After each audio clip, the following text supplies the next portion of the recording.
one ant stand up to us, then they all might stand up.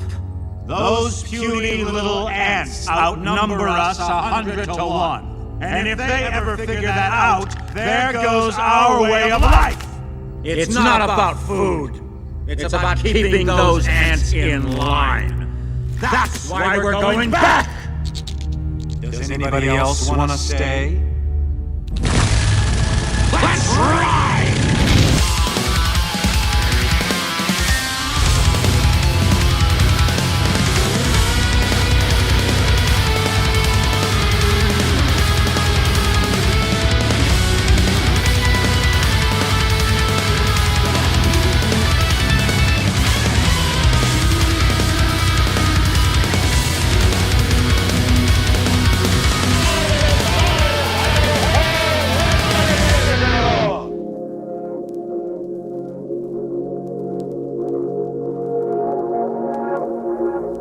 Hello. Good evening, my friends. It's good to be with you. Like I said, even when I'm late, I'm early. It is 7:24 p.m. We were going to go live at 7:30, but I said, you know what? No, we're just going to go live now because that means in a couple minutes, maybe we'll have a few extra seconds with Megan Fox, who is going to jump on with me for a couple of very specific cases. One is very well known. It is the ever deepening sexual harassment hoax case coming out of JP Morgan, and the guy that accused the female superior of incredible levels of sexual harassment, never before seen levels of sexual harassment. The demands, you should see the original claims are incredible, but then it was all retracted, and now a claim has been refiled with even more information, and now witnesses and all that other stuff. And I think that this guy, a lot of people are thinking that he is just digging a hole, an incredible, insurmountable hole. Okay, so I want to talk to Megan about that because I'm sure she's had some fun with this already. She is a true crime court reporting type, investigative journalist. She is good at what she does. And I was so happy to have been able to hang out with her on her channel last week. She has a wonderful audience, of course. There's a little bit of overlap between both of us, and hopefully that overlap gets a little bit bigger over the years. So she returns tonight. And the second thing is a case that I actually gave her to give me some information on. She didn't know about it until I gave it to her, but I only know about it because I came across a statement that was delivered at a sentencing hearing for a murder trial. And it was the defendant who had just been, I guess, just took a plea deal, and he's at a sentencing hearing. And I said, well, there is something so strange about this. It's kind of funny. But of course, you know, a life has been lost, so not that funny. But it's just so bizarre that maybe it's like nervous laughter. Either way, I gave it to Megan. I said, you got to tell me what the hell this is all about. And lo and behold, she was able to dig everything up pretty quickly, and it is as outrageous as the sentencing statement was. So there I am. That's what I'm doing. Other than that, I can say 100% with certainty. This was one of those days that the reason why, what I knew what was waiting for me when I was coaching T-ball. If I was going to coach T-ball, this is one of those days that I knew it would be waiting for me. It was the guy I'm coaching with, great guy, and we got a good group of kids. You know, they're 4, they're 5, they're not the most emotionally stable, but that's just the way it is. But the team that we were playing today, holy shit. No decorum, nothing. Listen, you're not teaching kids skills at this point. They make contact with the ball on the tee, great. If they learn what direction you run on with the bases, fantastic. But it's also just about maintaining control. And it was so rough. So rough. And also the reason why ultimately I will continue to coach as long as Aurora is playing, at least in this league, and I have I have pull with everybody, and I'll just keep doing it unless she is, she's on a team that is coached well.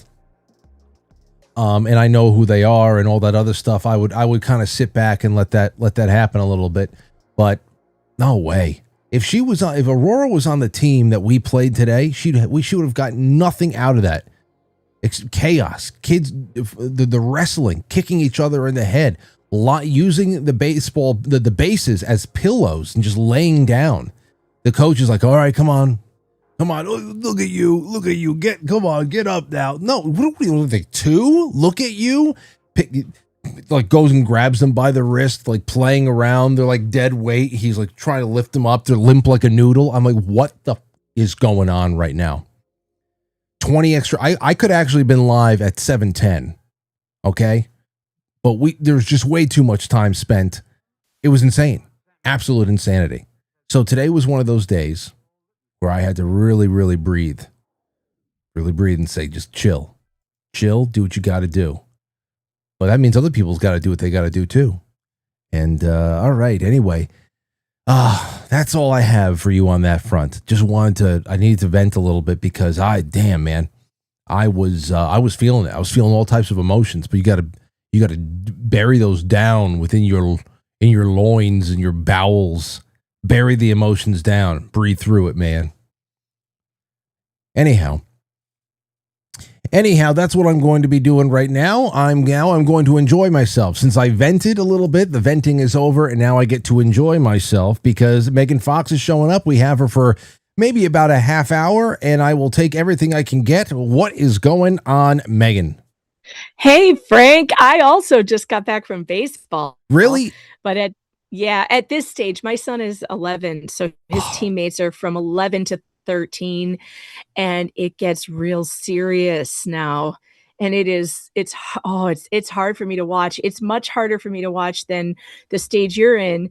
T-ball was so much more fun with the exact things you're describing, like kids laying down or dancing in the outfield. And I don't know, it's just so easy going back then. Now it's, oh God, I think the other team intimidated our boys right off the bat. They were really rowdy and loud, and our kids weren't used to it. And they got like 5 runs in the first inning. And it was, I don't know what's going on. I had to leave because I had to get ready for the show and whatnot. So my husband's there, but I find it really hard to watch at this stage. I get nervous. It's a completely, I'm laughing over here because it's completely flipped for me. I coached for 16 years. I did 12U.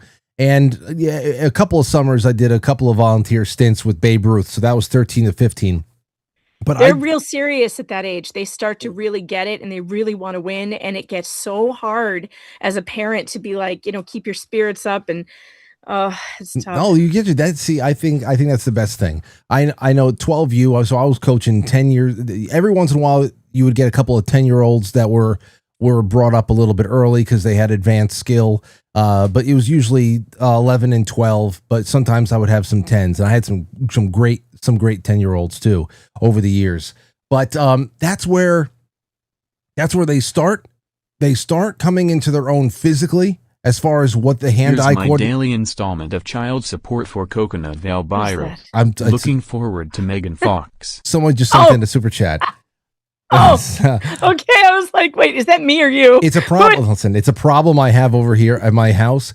My home setup. I don't know where this notification is coming from, so I'm harassed. I'm harassed by people at home. I don't know how to turn it off. Hey, I like you fixed your home studio lighting though. It's looking a little more like the studio, all warm and different colors. This is the way it usually is. If I'm doing an official show at home, this is the way it is. When I signed on with you, it's just a little bit more casual. Yeah. But man, that was, first of all, thank you for having me on. It was so fun to hang out with you and the crew. Yeah, we'll do it again. But yeah, baseball. We'll talk about that some other time there too. I like what ego is the real big thing. You get to break somebody down, build them back up. That's a fun thing. Can't do that with 4-year-olds. You just have to grit through it. And yeah. But hey, speaking of harassment, yeah. Let's. I want to hear what you think about this. It's the first time I'm breaking this one open with my audience because I can see that it is every day there's a new development here. We have this bombshell as it's being said everywhere, including the New York Post, a bombshell harassment suit against a JP Morgan, I guess an executive. Her name is Lorna Hajdini, has been branded complete fabrication. Now, this is the big thing. This guy right here, let me get you up on screen with me. Where the hell are you? There you go. This guy right here filed a lawsuit against this Lorna woman who is, I guess, his female superior. And what he claimed she asked of him, forced him to do, is some of the most incredible things I have read since the John Travolta massage therapist the deposition. I don't know if you've read any of that. That is just incredible stuff here too. How would you? Yeah, a long time ago, I remember reading some of that. Yeah, I might actually even dip into that in the flip side tonight. How would you put this case into a nutshell so far? Because I want to get into some of the biggest claims and now the refiling, which is even crazier. So yeah, this case is real. To me, it screams Laura Owens, fake pregnancy scammer. You know, this guy has an imagination on him that only Laura Owens can rival. The way he writes too, I read a lot of the first complaint, and the way he writes is like it's much like Laura when she does her TED Talk about the alleged domestic violence she suffered at the hands of one of her ex-boyfriends who never laid a hand on her. And when she comes up with this stuff, it's like 50 Shades of Stupid. That's how it reads, you know, like she must be a romance novel reader and she wants her life to be like that. And that's the vibe I get from this guy. I get 50 Shades vibes from him as well, where he's like living this very rich fantasy life in his head. And he just thinks, I don't know, that people are going to buy it. I don't know. Now, listen, I need every child in the room to be vacated. Yeah. Every child. Because I have to read some of this stuff with Megan. Just get every child out of the room. You have 3 seconds. Pause. 1, 2, 3. The pause button is in your hands, folks. Okay, so here's the side by side. What do I have over here? Oh, I can't wait for this. This is going to be fantastic. Yeah, we have to go to the first one first. I haven't read the amended complaint, so that I'm excited about that. These are the two the accusers on the left, and he's saying that Lorna is the one on the right. She's the one who has said, sorry. That's the home studio is really working out for you. It's fucking with me tonight. It is. It's fucking with me. Shit. It's good time. Anyway, here are some of the liner notes from the first thing here. Major sexual harassment incident involving older hot boss at the top firm JP Morgan.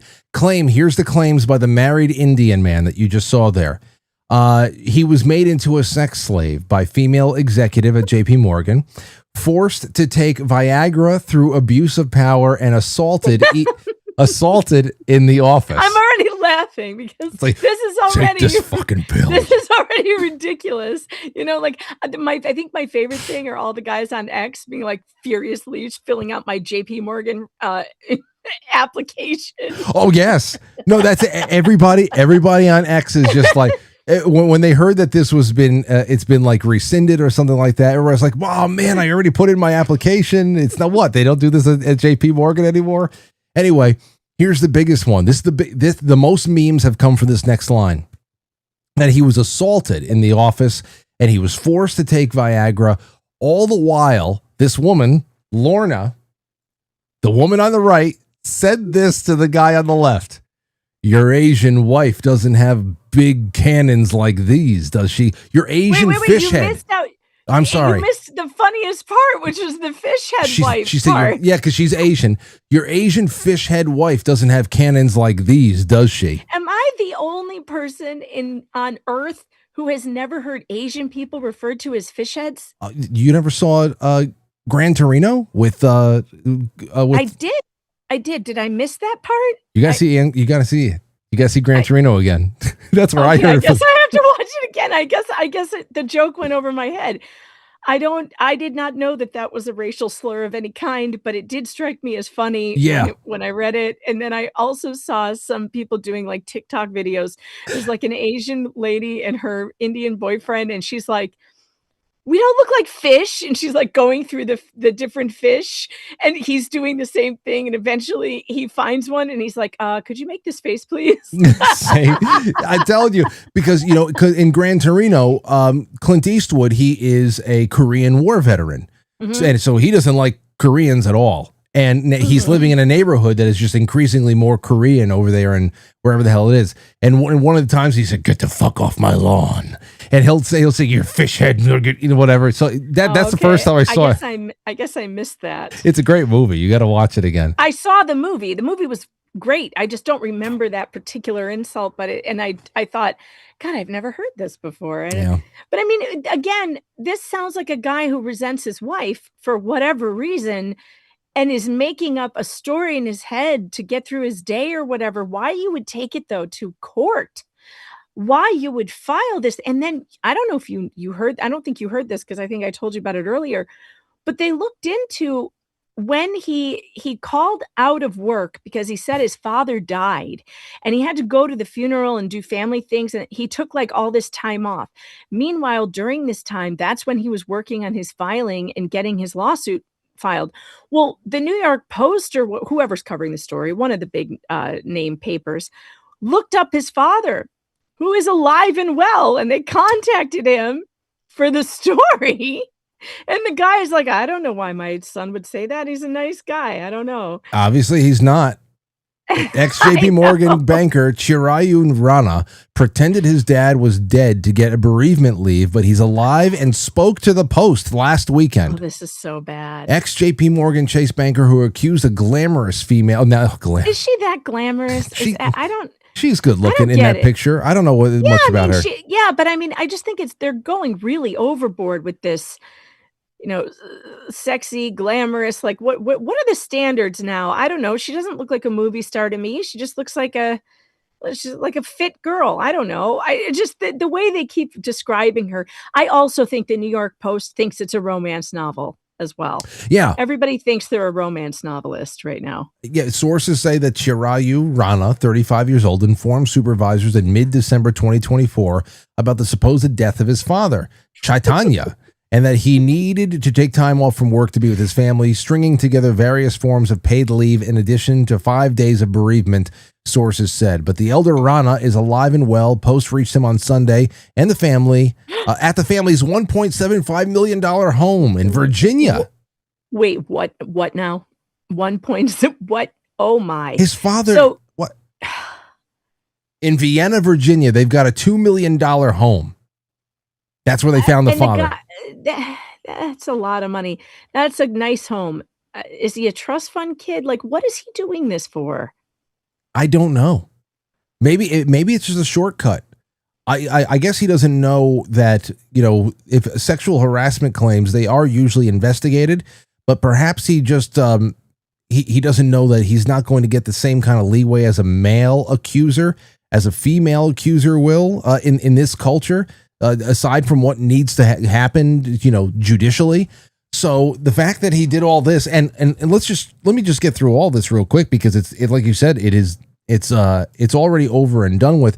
He said, he said in the first claim that she said, "I hold your fate in my hands. If you don't ravage me tonight, your career is over." It's all fantasy. She ordered, quote, "This company doesn't want Indians anyway. Now lick my toes." Oh, and no. She said, "Now the guy, make sure the kids are out of here." Toe licker. He's a toe licker. Make sure the kids are gone. Because, you know, it's always the weird feet guys. It's always the weirdos who are into feet that come up with this weird crap. Listen, guys, if you have a thing for feet, please keep it to yourself. Absolutely nobody wants to know. Listen, this is the best part. Talking about Laura Owens. After being relentlessly sucked off.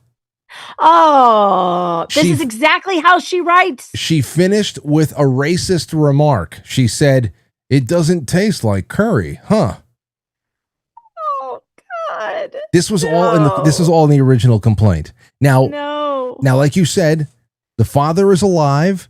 there's a little bit more. Oh, wait, hold on. There's a little bit more. Doe, where is it? He claims that when she remarked, "Oh, did you play basketball in college? I love basketball players. They get me excited. If you if you don't do me soon, I'm going to ruin you. Never forget, I effing own you." This sweet little girl over here. I mean, I guess she could be a monster.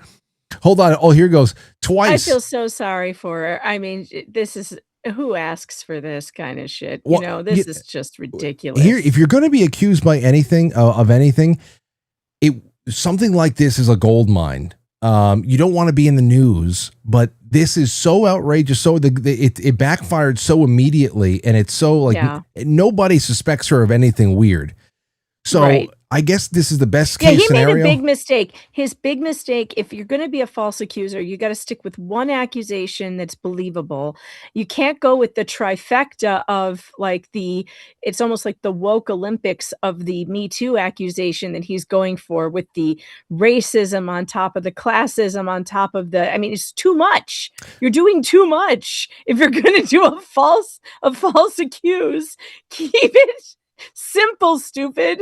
You gotta keep it to that's why Laura Owens went so wrong. She always has to say, not only is she pregnant, she got pregnant with 2 blowjobs and it's twins. See, it's like the layer, and she's always pregnant with twins. It's always twins. She had just stayed with got pregnant and it's a single baby, maybe she would have got somewhere, but she had to add that twins. Oh, and then there was, and my due date is Valentine's Day. Oh, so you can't. It's like Sleepless in Seattle. Perfect. Yeah. Yes. Yeah. Incredible. Here, look. Doe claims that Hajini Lorna propositioned him for oral in the office on one occasion, saying, "Birthday BJ for the brown boy, my little brown boy." Oh, nobody said that. Now, okay, so that's all the original stuff. That's from last week. Then we hear, okay, it's been rescinded and all that stuff, but it's only because it was being refiled. And here is where we are today. Turns out the story of the year. This is from Gabriel Horwitz. Said it's all worse, but John Doe is now a principal at Brigham Sagemount or whatever. The whole threat in his bonus premise collapsed. JP Morgan pulled the phone records, reviewed emails, interviewed the full team, found nothing. Rana even refused to participate in his own investigation. A colleague described Rana as socially awkward, but someone who met the requirements to stay at the bank. Before any lawsuit, he tried to negotiate a payout of the millions to leave the bank quietly. They didn't bite. He filed court filings, then his lawyers retracted it for corrections, and he deleted it. But the Daily Mail already ran the whole thing, and the Twitter did the rest. So there is that. But here's the thing. Here's the new one. Here's from the refiled statement. You ready for this? Putting it up on the screen. I can't wait for this. Some details. A completely naked Hajini woke up a family friend of Rana who was trying to sleep while visiting Rana. Lorna's completely naked. Lorna sat on the couch he was sleeping on, lit a cigarette, and began begging that he join them in the bedroom. After refusing several times, Lorna said, "You don't know I own Redacted, so you better come join." Like again, that whole ownership thing again. The witness heard Rana pleading, No, you have to leave. I'm not going to do this. Please stop. Please stop." It's incredible. So he actually doubled and tripled down. Anonymous witness? You can't have an anonymous witness. I know. They have to be deposed. They have to go on the record. There's no such thing as an anonymous witness in court. No. Tripled down on the racism too. Oh. Hajini said something like, "I own you, brownie." Now let me ask. Now you know what you're talking about with all this stuff. Just when this falls apart even more and it's just over and done with, what kind of time is this guy facing for all of this? Maybe nothing. I mean, unless here's the thing. People can file all kinds of frivolous bullshit in court. And for the most part, they're protected from defamation because there's litigation privilege. So anything you say in a court filing can't be held against you, which maybe should be rethought after this one. Now, a judge could find that he committed perjury, but hardly anybody goes after anybody for perjury. That's why it was so shocking that Laura Owens got several counts of perjury charged against her, including, fraud and artifices and extortion, and a lot of other things. But the perjury thing really stuck out as being, wow, nobody gets charged with perjury. People do it all the time, but nobody ever gets charged with it. I guess, criminally, he could be held criminally accountable for the perjury, but a judge would have to refer him to prosecution, and then the prosecutor would have to choose to take the case. What state is he in? Where are they? Actually, I don't even know. Is this because that's going to make a difference? Is this New York? Is it up here? It doesn't even say where. Oh, Manhattan Supreme Court docket. Yeah. Okay. So it's Manhattan. In New York, no prosecutor is going to go after this guy for perjury, so he gets away with it. Yeah, but we're talking about New York. So, and I guess because he didn't. It's not like he works for the Gazette or something like that and is publishing this stuff. It's all in a court court filing. Court filing. So you can't say that it's libel because he's not the one reporting on it. He wanted to quietly make a few $1 million and disappear. And now it became a big story. That wasn't his intention, I have to imagine. Yeah, he probably didn't know he couldn't be sued for it, but you can't be sued for defamation for filing a claim in court. So that's out. So unless the judge refers him for prosecution and then a prosecutor picks up the case and decides to spend their time on it, I don't see anything happening to him other than public mockery and shame. And also blacklisting probably from all the financial institutions. He's not going to be able to get a job again. We also have a picture of the witnesses. I think that's what this is. There's the picture of the witnesses for the refiled. It's completely on the up and up. That's there's so much floating around. That's very accurate. Leonardo, anonymous witnesses. I'm telling you, Leonardo Joni's in the comment section on this over here, and she asked a very basic question: how did she get inside the house this time around? She has taken on this meek looking little woman. Like, I know people can have a very gentle smile and be monsters. But the way that she's being written about is akin to like a Buffalo Bill, like Silence of the Lambs. Like, like she is physically overpowering this guy. There's no. Look at Ghislaine Maxwell. She sure looked like a pretty picture, but she turned out to be a monster. So it's not that it's unheard of. It's just that this one is completely unbelievable. It has no credibility whatsoever, especially when you add the details. The guy lied about his own father dying. That sealed it for me, Frank. The second I saw that, I was like, oh, he's a psychopathic liar who can't stop lying. Yeah. That's unfortunate for him. He should have just written a romance novel. I say this about Laura Owens all the time. You people with your good imaginations, and you can think up all these incredible stories and these fantasy lives, put it in a book and sell it. It makes a lot more sense. It really does. You can't get sued for writing fiction, No, you can't. But this is something that I had to send to you because I know that This is my favorite thing ever. By the way, never stop sending me this shit, okay? Because you send me this. I have been laughing about this since. I have shown it to everyone I know. I even gave it to my good friend Nick Starro for his birthday. I was like, I've got a birthday present for you. Listen, when I saw this, I said, okay, well, there's something so insanely bizarre and hysterical about this sentencing hearing, even though it's at the end of a murder trial and somebody lost his life. But at the same time, that part is not funny. But I knew. And we have to watch this twice because you have to watch the first time. You're going to concentrate on him, right? But the second time, you got to watch the lawyer. You can't watch both at the same time. And trust me, you need to put 100% of your focus on him and then 100% on her.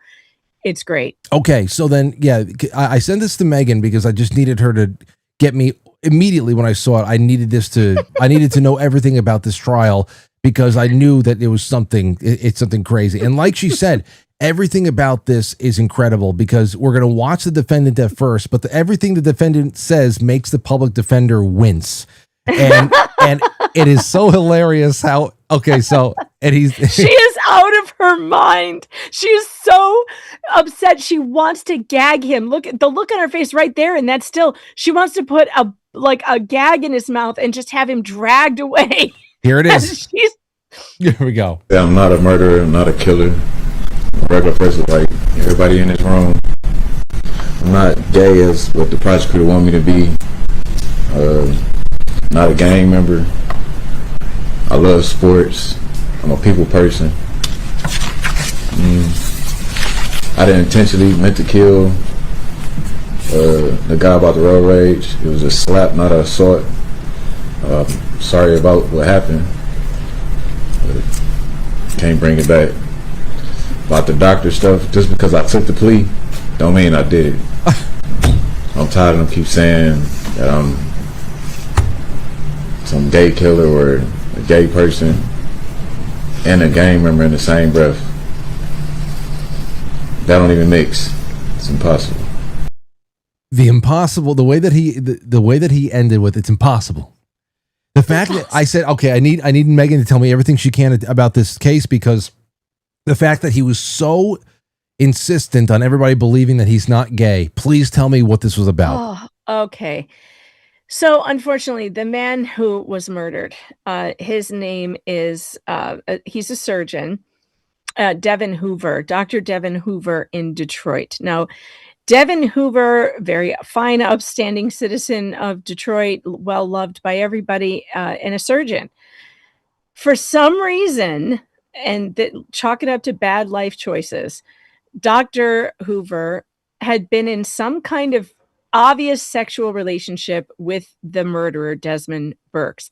And there were 4,000 text messages to that effect on their phones. 4,000, including evidence that the doctor paid Burks occasionally for sexual favors. So not only is he gay, but he's a gay prostitute. Okay. And like him saying, I'm not gay, like this guy says, and like that guy wants you to believe I'm gay. I like sports. It doesn't even mix. Well, that really nailed it for me. I was like, well, he's not gay. He loves sports. So clearly he couldn't possibly be gay. But here's the thing.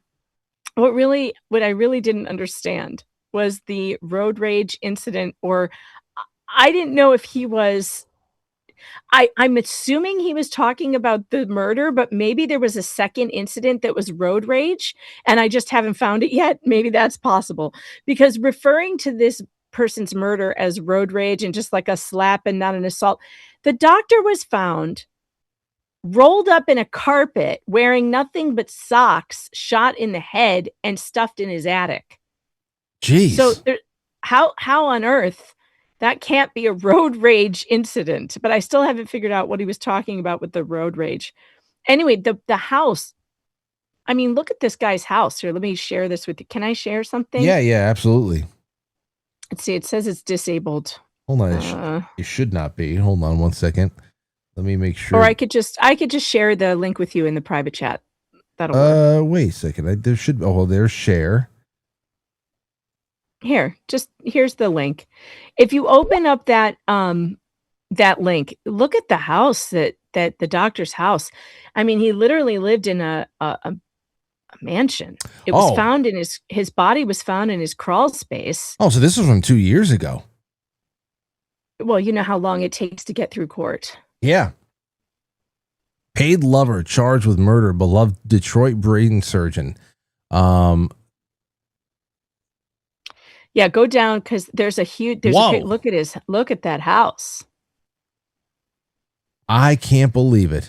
So this is like one of those stories where, look, your life choices mean something. Don't pick up street people for sex when there's Grindr and other doctors available. Like, I really don't understand this guy. Are you telling me that there aren't any gay surgeons in the hospital where he works, or, at the upscale gay bar, you can't find a professional there to have a relationship with? You got to go to some guy on the street. I'm thinking there were probably drugs involved. he might have been a supplier. I don't know. I don't want to speak ill of the dead, but these were bad choices. Some real bad choices. The guy stole from him too. He took over 30 grand in cash. He was using his credit cards to make purchases almost immediately. He took his car, but they also had camera footage of him abandoning his car. I mean, they got this guy. They got him. I wonder what the hell, man. Did you ever cover any of the Ed Buck case out there in California? Yeah, so this reminded me of that case totally. I was like, oh my God, we've got another Ed Buck, except, well, I don't want to disparage this man who's dead. I don't know if it doesn't appear that this guy had anything done to him. And in Buck's case, he was drugging these boys from the street, right? He was drugging them, ODing them like a serial murderer. Like, what a weirdo. Yeah, he had I don't know, I think like treasure chests worth of. He put him in cowboy costumes and all this other stuff, and then of course weird toys shit. And I know, big time political donor. But I just think about it's even more so just about maybe power dynamics when I think about a guy over here who's at his sentencing hearing, and I can't imagine they're on the same, social stratus. I don't think that's a no way is the doctor taking him to the hospital fundraiser. No way. This is not a love match in any way. This is something different. And it did remind me of the Buck case for sure. But you should watch it again and watch his attorney, because especially the part where he says, just because I took a plea deal doesn't mean I did it. She pounds the table because she knows damn well that statement alone, his plea deal could be revoked immediately and he could serve the full sentence. Because you can't say that to a judge. When you sign a plea deal, you're saying, I did this. Let's listen to it, because I know Megan has to go. I hate to say it, because we did, the time just flies, but here, look, watch the public defender now. Watch. That's all I gotta really say. It's gonna start again. Hold on. I like to say I'm not a murderer. I'm not a killer. I'm a regular person like everybody in this room. I'm not gay as what the prosecutor want me to be. She's already twitching. Not a gang member. I love sports. I'm a people person. I didn't intentionally meant to kill the guy about the road rage. It was a slap, not an assault. Sorry about what happened. Can't bring it back. About the doctor stuff, just because I took the plea don't mean I did it. I'm tired of them keep saying that I'm some gay killer or a gay person and a gang member in the same breath. That don't even mix. It's impossible. I'm sorry that they like the fact that he says the prosecutor wants me to be some gay killer. There's a need for this to be the way. I can't. Oh my God. Anyway. So good. Good. And I this poor woman, I feel like she's thinking to herself, only 5 more years to retirement. Maybe I should just quit now. Let me just go. Why am I doing this? It's not a fully matured pension, but I have to go. I can't do this anymore. I would not have surprised me if that woman walked into the public defender's office that day and tendered her resignation. Like, I can't do this shit anymore. Gone. I'm gone. What are you talking about on your show tonight, Megan? Well, we'll be on Tug's channel tonight, That Umbrella Guy. There is an update in the bankruptcy case starring Lynette Preston, who's been going after YouTuber Jeremy Hales for the last 3 years and now has declared bankruptcy. So she doesn't have to pay him what she owes him in a lot of ways. She owes him contempt of court charges in a couple of different ways. And she's now in bankruptcy. There was a hearing today, so we'll have the update on what happened. I'll give you a spoiler. She didn't show up as usual. Well, some people can just not show up and feel perfectly comfortable with it. I can't even stand being late for my own show, let alone just blow it all off. Anyhow, you do what you do, the best that can be done. You're the best Thank you so much. And thanks, Frank. Yeah, have a wonderful evening. I can't wait to do this. This all came together pretty quick. Thank you for just jumping on with me, because these two stories, they were just so much better with you. So it was a good time. Thanks for sending it. To make sure you keep sending me the stuff. I love it. There is a Megan Fox folder now. I just throw things into that. Okay. You got it. I'll see you. Have a good one. Take care. All right, everybody. Well, listen, it's just you and I over here on a Tuesday. It is Tuesday. It's Tuesday night. Road Trip just sent in a super chat, said, better call Saul. Oh, yeah, he'll get you out. He'll get you out. Jimmy McGill, he'll get you out in a second. Jay Britt says, here's my daily installment of child support for Coconut Valbureau. Looking forward to Megan Fox. Yes, Coconut is on the way. And, oh, yeah, so I have a lot here we can do together. If you want to comment on any of the things tonight, if you have any kind of a crazy court story that you want to bring up, go right ahead. It would be nice to have you on. Just remember, even though I don't have this stuff in front of me, we have an incredible bunch of gifts that we are going to be giving away on Thursday night for your super chat raffle. YouTube, Rumble Rants, Quite Frankly Superchat.com, and the gold pills on pill.net. There is this wonderful tallow product gift pack that came from our good friend Dean and his wife in the chat room. They've got a new tallow company that they've been doing really well locally, farmers markets and all that stuff. Sent a box of stuff just for you. This is what I'm going to be doing now.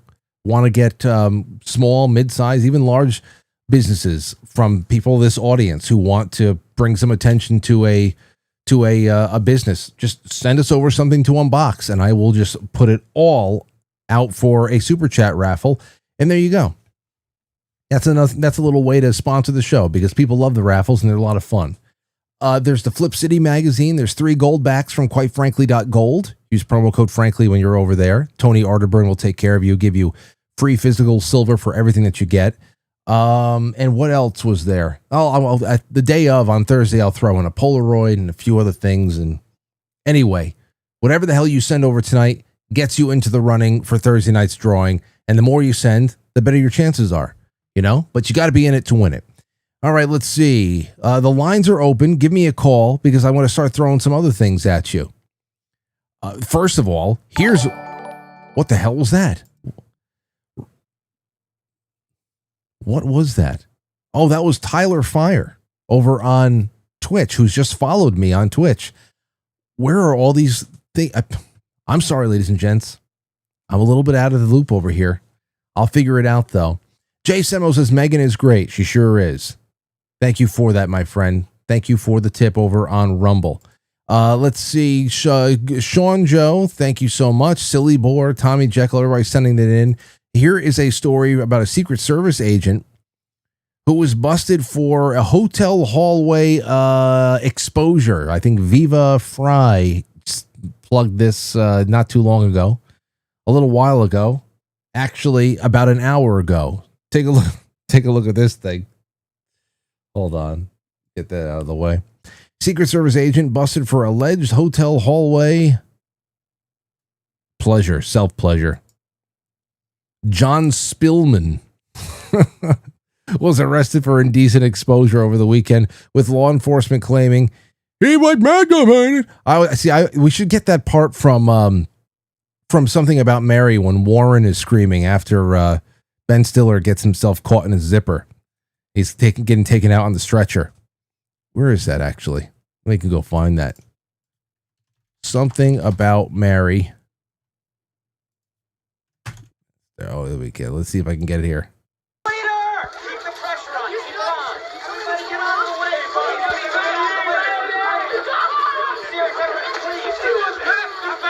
Please. People, please move out of the way. Please move. This is serious, people. He was out of the way. It's still great. It's still great seeing. Anyway, that's what the Secret Service is doing. That's what the Secret Service, and I believe it. Because, I'm sure that we've got some consummate professionals in the Secret Service these days. But Spillman was reportedly in Florida working perimeter security, working the perimeter a little bit too well, as part of President Trump's visit to Trump National Doral Golf Club for the 2026 PGA Cadillac Championship. So, I mean, he was in the hallway. I can't imagine that he was sober, because what the hell? But anyway, there's that. Give me a call, 914-200-0269. You guys are it tonight. I have plenty of things to pull up, but it feels better when you guys have things to say. And there's plenty of you watching. So 914-200-0269. I want to hear from you. Go right ahead. Here's another one. Video shows teens carving up a golf course green in reckless stunt. Let me tell you. What is this? Is this the... Yeah, that's about right. That's about right. Every kid around here is on a motorcycle now. Some of them are straight up electric, but there was a couple of motorcycles that were going through the neighborhood like a week or so ago that were straight up gas combustion engines. It's just incredible. I brought Aurora up to the park not too long ago.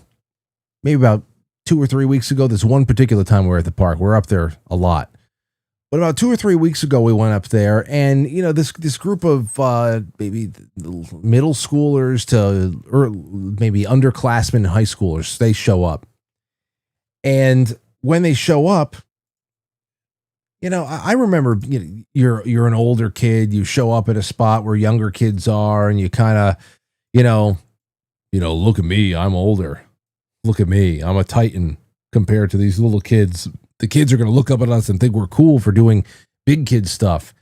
I get it, I remember.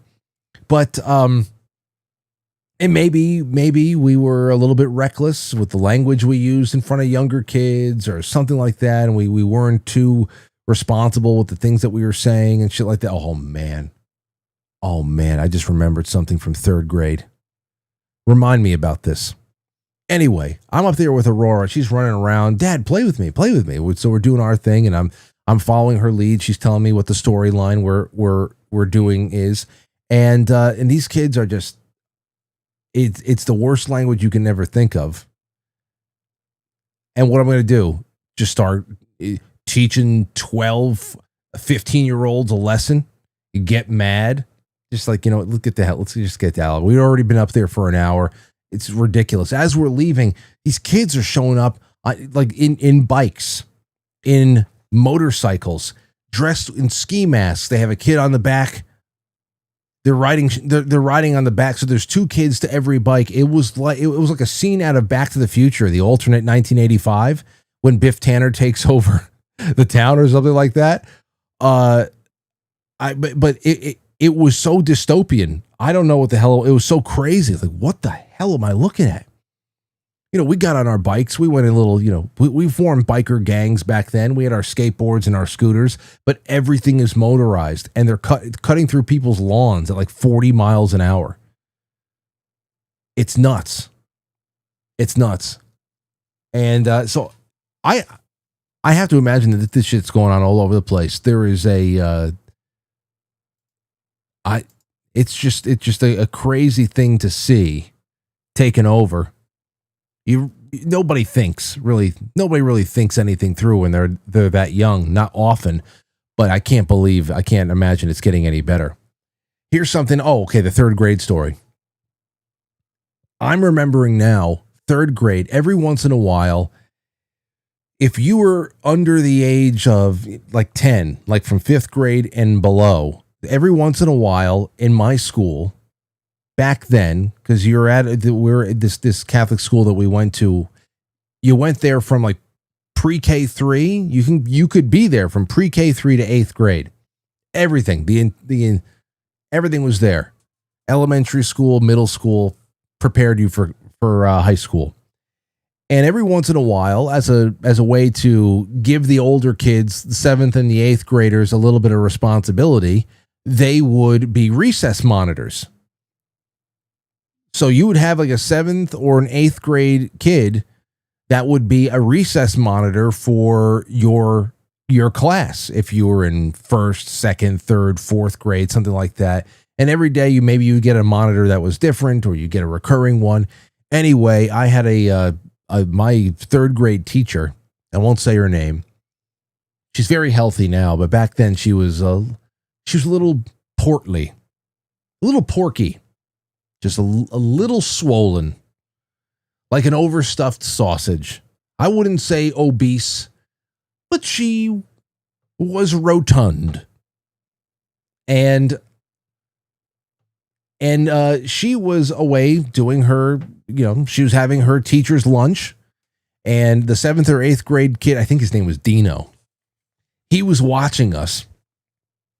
And I guess my teacher was a little bit late.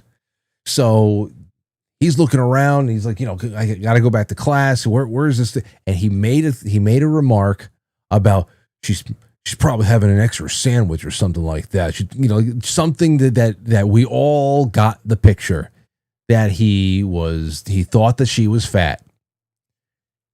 And what must have been there's no way in hell he doesn't remember it today if he's still alive. Because as soon as he said what he said, everybody in my class started going, ooh, you know that? Do the kids even do that anymore? Ooh, I'm telling. He was like, I still remember the pain. Like it was secondary. It was secondhand panic. I can feel him like, oh no, there's nothing I can do to negotiate with these kids right now. I am screwed. It was I could feel the secondhand panic back then. Coming off of this kid. And she showed up a couple of moments later, showed up in the doorway, and everybody I wasn't part of it. I was watching it because I was nervous about the whole thing because I just felt bad for the teacher that all these kids were going to tell her that our recess monitor made a comment about her being fat. Oh, and she was probably like, crushed, like between like embarrassed and also just incensed. But I remember her looking at him like, no, that sucks. Oh, that sucks, man. That really sucked. I will remember that for the rest of my life. I remember it like I'm 8 years old all over again. Oh man, and I wasn't even a part of it. I was just like, oh man, I almost was. I remember feeling like that. Like, guys, let's just let him go. Let's just let him go. It was a mistake, Let him go. It's like a casino. Now that I've got casino on my mind. Let him go. He's still breathing. Let him go. Leave him alone. He's still breathing. Anyway, there you go. Public school at its best, says Edward Bernays Sauce. Let me tell you something. I was never in a public school. And I got to imagine, I had a lot of friends. I hung out with public school kids whenever I was, home I was in a Catholic high school. That was all boys. It was Catholic. But I'll tell you, it was hard. It was ridiculous. There was no decorum. There was no manners. There was no nothing. There's no hygiene. It was even worse. I'm sure that there's quite a few public school kids that at least take showers because they know that they're going to be sitting next to a member of the opposite sex the next day. There was none of that. None of that at Archbishop Stepinac High School in White Plains. None of that.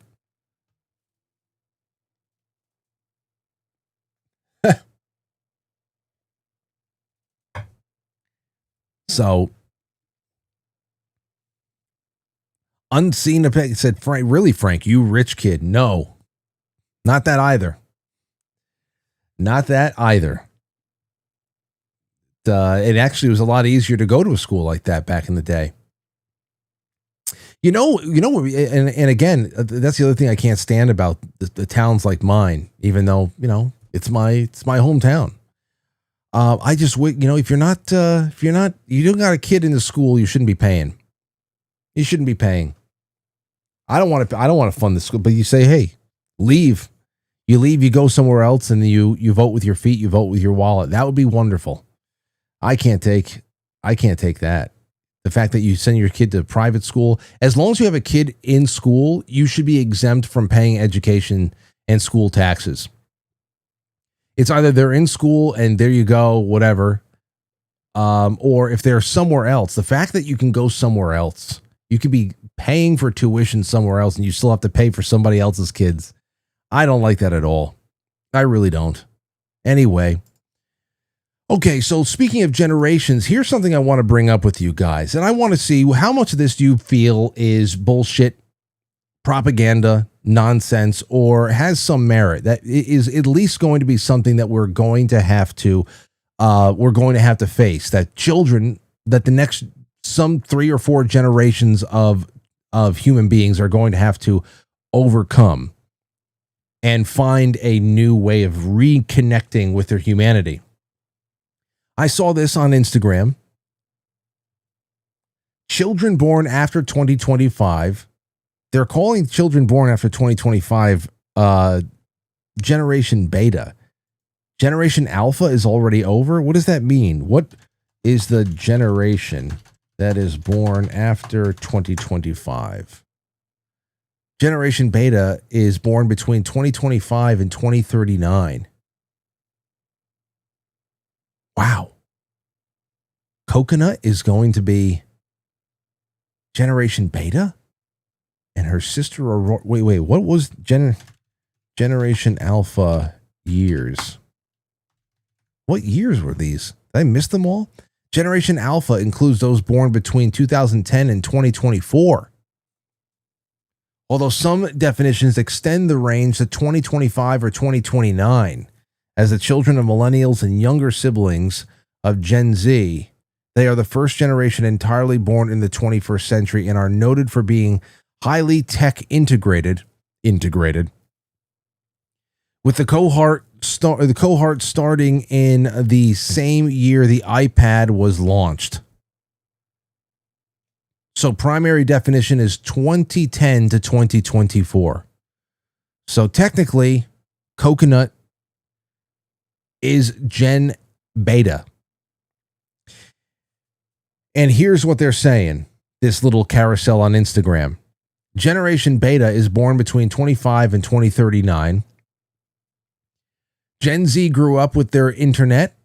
Gen Alpha grew up with tablets, but Beta is different. AI is already built into every process they'll ever touch. Education, medicine, transport, communication. For them, ignoring AI will feel as strange as refusing to use electricity. Well, I don't like that. McKinsey projects that by 2035, 40 to 60% of current professions will either disappear or change beyond recognition. So why spend 5 years on a degree that is outdated by graduation? Education is shifting to a modular system, short courses, skill portfolios, and real projects. Generation Beta will learn in months, not years, for specific tasks, not for certificate on the wall. That's called a trade, my friends. The office as a format is dying permanently. Generation Beta will grow up in a world where workplace means a set of tools and connections, not building. Project teams from different countries assembled for 3 months and dissolved. No employment books, no fixed schedules, no manager watching over your shoulder.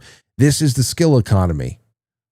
What you can do right now is what has value.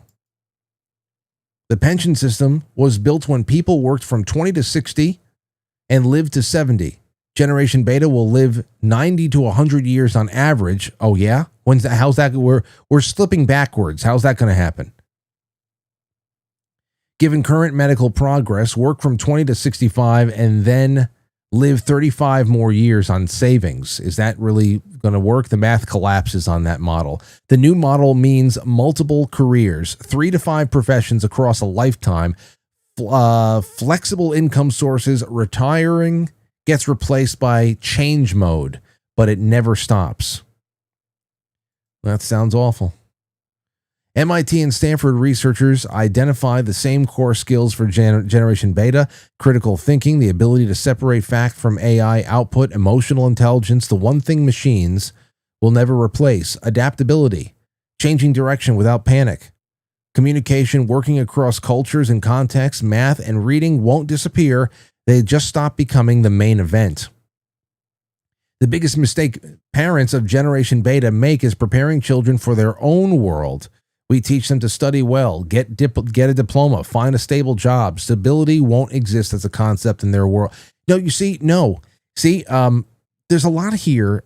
I don't know who puts this together. This is probably all formulated by AI. That's what most of these carousels on Instagram are anyway. It's people just grabbing shit and make the slides so I can put it up on Instagram, and then they walk away. I don't know about that. First of all, I guess one of the silver linings is that the current standards for anything education is going to go away, and that schools will not be needed anymore. And if that's the case, then hopefully more and more people are going to actually run in the direction of homeschooling, run in the direction of co-ops and things that are a little bit more personable, a little bit more skill oriented like before. And again, I think that's a pathway to rediscovering our humanity there.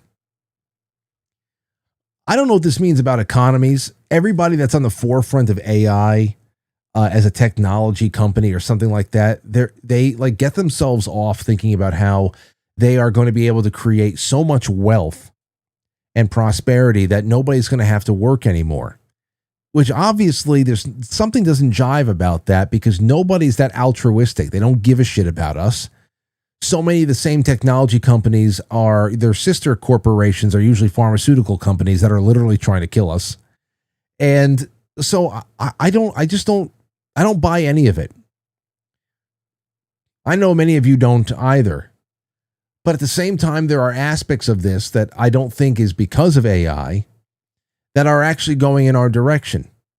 That school as it is right now does not give any kind of value to children. You can say that they're socialized, but I can tell you something. I watch socialized children all the time, and they are fucking out of their minds. Out of their minds. I watch socialized children all the time, and good golly, Miss Molly. So outside of that, I really just think it's going to be more and more about people declaring their independence and going into skills. And you know what? Something like what I do, I consider this a trade. It's a humanities trade. I think it's one of those things that's actually necessary, because so many things in the future are going to be lacking in authenticity of the human touch, especially when it comes to talk formats and anything else like that. So this is a trade outside of being able to build a trellis and grow some the food and know, just approach everything differently. But as far as the Generation Beta, the profile of Generation Beta, that's I don't know. I don't feel like it's a very very tumultuous thing. I think parents just have to continue to pass the baton. The problem is that there is maybe a 3 or 4 generation gap where the baton was not really getting passed in any kind of a meaningful way, and it has degraded, and there has been less involved parenting over time. More distracted parents, more selfish parents, generations that are a little bit more self-centered, and of course then everybody across all age ranges is getting distracted by the same technology. That's not even a generational thing. You look at entire family units, multi-generational family units that are out to dinner in one restaurant or another. Everybody's on the phone. They bring a tablet for the kid. Usually they have isolation headphones for the kid as well. So that's just one of those things. I feel like How do we prepare ourselves for being human, living on planet Earth for all of those millennia prior to? It's just a matter of people sending up. It's just a matter of people just reestablishing some good connections with the younger generations, and just being able to establish some connections that really just reinstate basic, not only just respect but admiration. Like, we admired, for the most part. I know some families are not, the cleavers. And some family units have a little bit, they're a little bit more discordant than others. But for the most part, we had great admiration for our grandparents. Great admiration for our grandparents, our great aunts, our great uncles, all that whole generation. When they spoke, we listened. We were almost like in awe of them. And for those of us who were lucky to grow old enough to, in some ways, see them as peers, co-adults, if you had grandparents that you were able to actually treat with as an adult, but also still have that affection for them as you did stay alive as you were a child. I mean, that's something that transcends whatever the hell you got going on in school. It really does. There is just that's the mortar. That's the kind of stuff that becomes the mortar of a really firm civilization, a nation, a neighborhood. That's the stuff right there. I think if those bonds are reestablished, then I think we'll find our way through everything. We really do. I mean, this world that they're describing over here too, about, everything just being artificially intelligent and digital and stuff, man, sure hope sure hope the lights don't go out then. That's nuts. Nutty stuff. Anyway, so I've got some time for that. If you guys want to call in and let me know what you think about any of those thoughts. If you want to talk about the JP Morgan guy and gal, then you can. But other than that, I'll be on for a couple more minutes, I suppose, and then we'll do a little bit more tomorrow. Here's something. Last Tuesday we opened up, after another T-ball day, we opened up with Congress passing legislation from 2021 that aimed to eliminate drunk driving deaths, to bring down any kind of deaths on the road that were caused by reckless driving. And of course, that had everything to do with artificially intelligent surveillance systems that would be packed inside the car, that are not only just acting as a dash cam and trying to see, what the hell's going on around you, and just giving you extra tools to making sure that you can, assess where you're driving, but also analyzing everything that the driver is doing, right down to measuring stress levels of the driver, respiratory responses of the driver. And all of this is to be able to figure out whether or not a person is drunk, impaired in some way.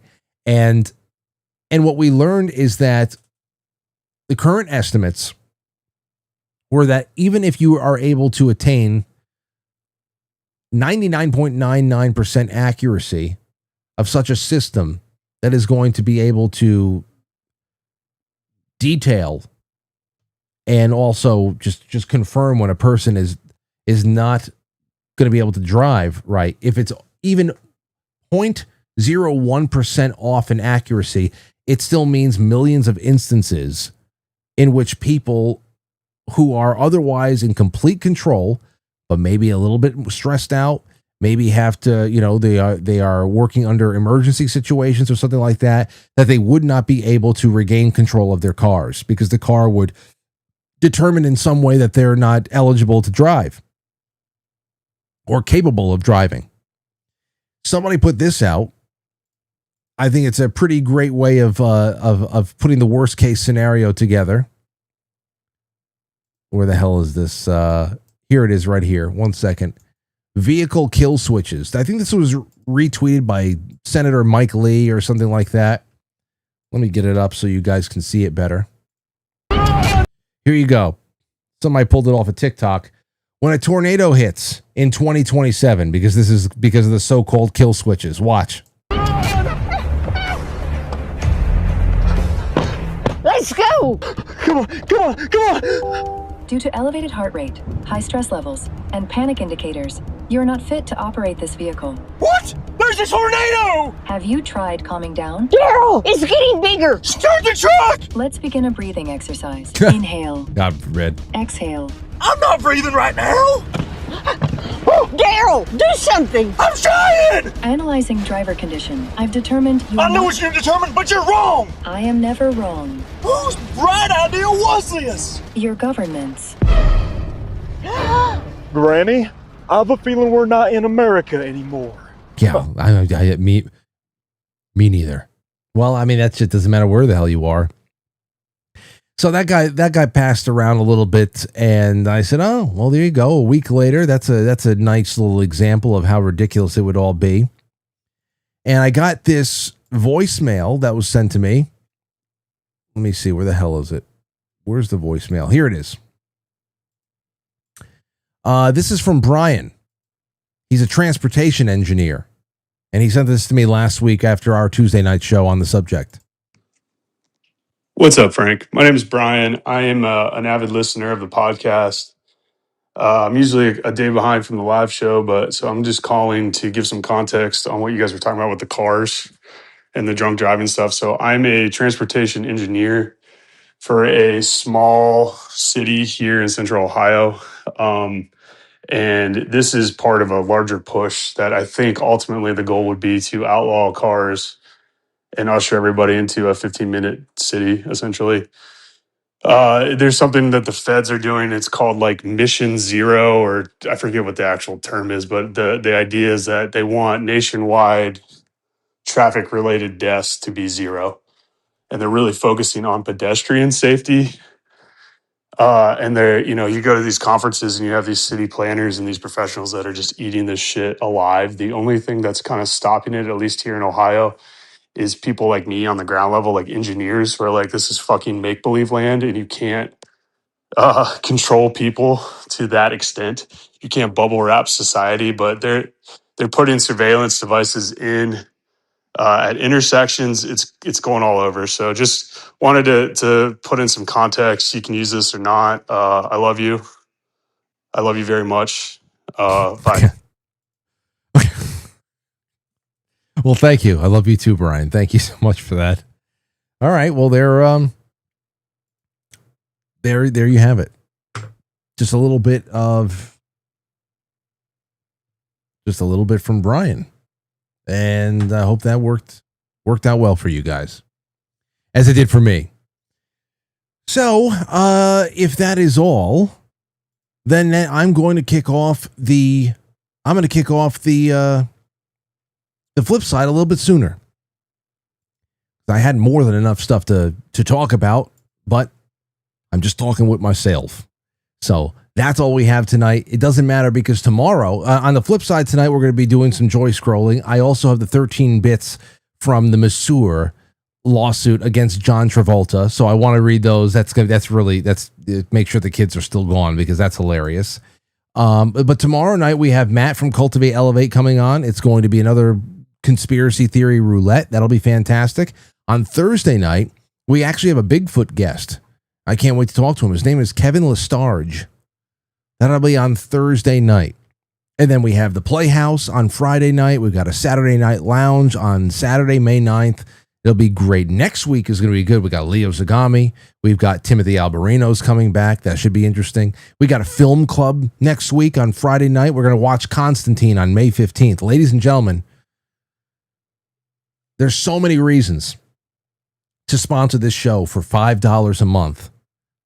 If you are listening you are going to be an integral part of powering us through this strange glacial ice age that we are in right now. And we have some new things that we're going to be doing, and new configurations of work and workflow, and starting in June, that's going to be really incredible.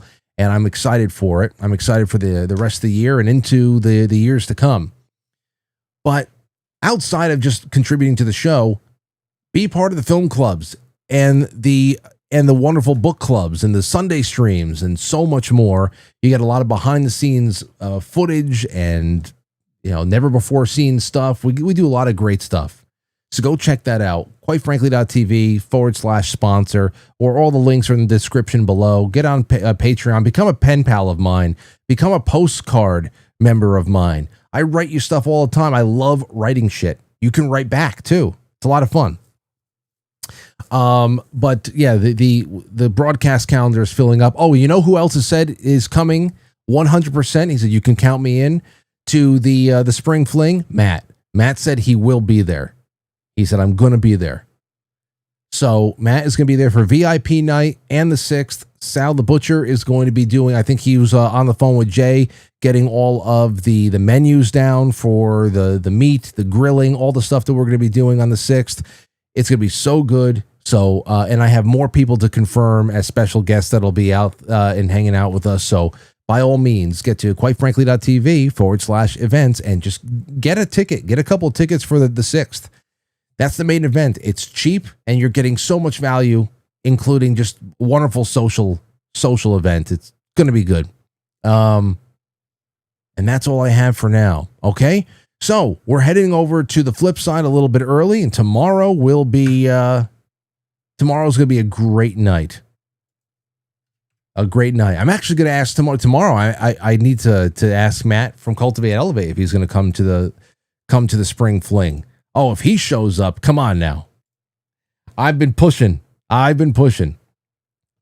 So we will see. I want that one event this year to be really special, and because we're not going to be doing anything else until 2027.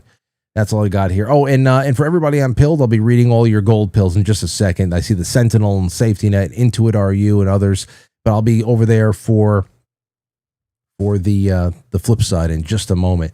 Thank you so much for hanging out with me on another T-Ball shortened evening, but I think we got a lot of fun stuff in and more stuff coming your way tomorrow night. Have a good one and take care. I'll catch you on the flip side.